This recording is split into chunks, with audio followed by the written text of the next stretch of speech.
of the lake and the ripples and the beautiful reflection of the glacier reminds me of the story of inner life.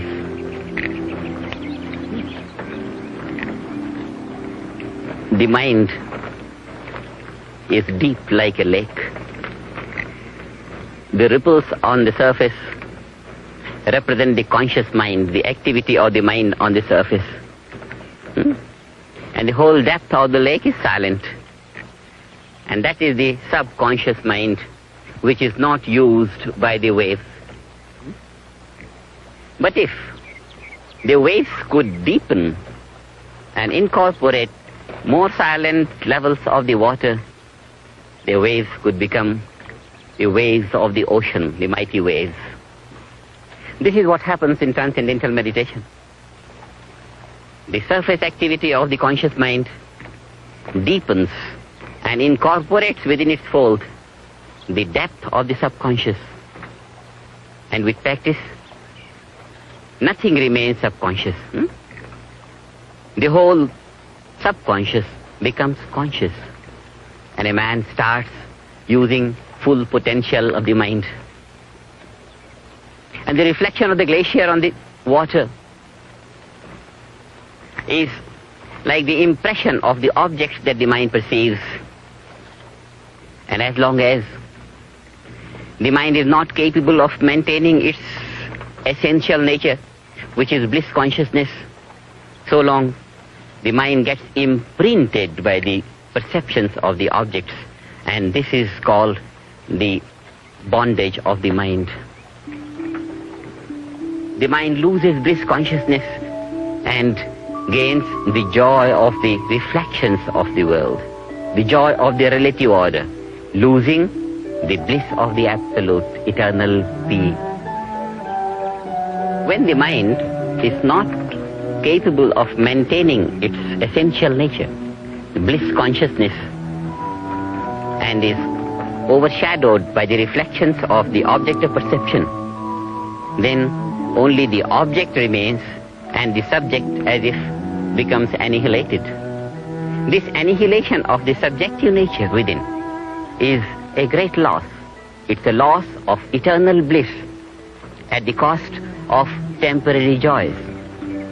Such a life where the value of the matter dominates is called material life, and the spirit gets annihilated. But when through the practice of transcendental meditation, the mind goes deep within to the source of thought, transcends the thought and gains bliss consciousness, and is capable of maintaining that even when it comes out into the worldly experience of objective nature, then it is called spiritual life.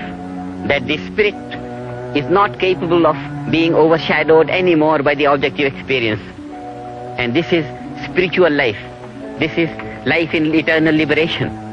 And without this, life is in bondage. A great loss. As if loss of £1 billion and gain of 1,000,000. Loss of eternal bliss consciousness and gain of a worldly fleeting joy.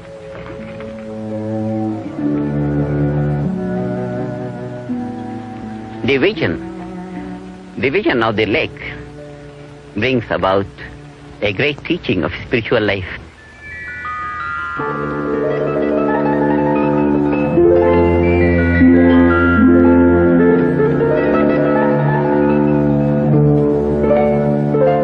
Life is bliss. It's pure existence. Just like the flower is the sap.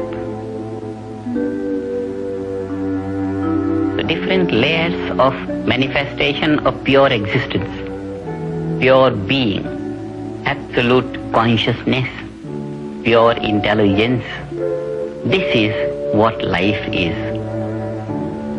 And as it expresses itself, it expresses in layers of existence, layers of energy, layers of intelligence, layers of bliss, happiness. This is life.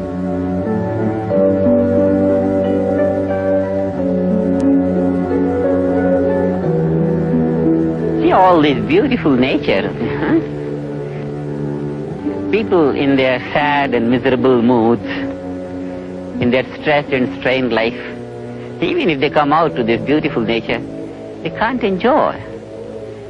What is needed is the bliss out of transcendental meditation, the joy, the happy mood. If all the population of the people could practice transcendental meditation, they'll enjoy all this nature to the maximum. We are going to create a society free from suffering and stress and strain, and then really the gift of God on earth, such pretty nature, will be enjoyed by everyone.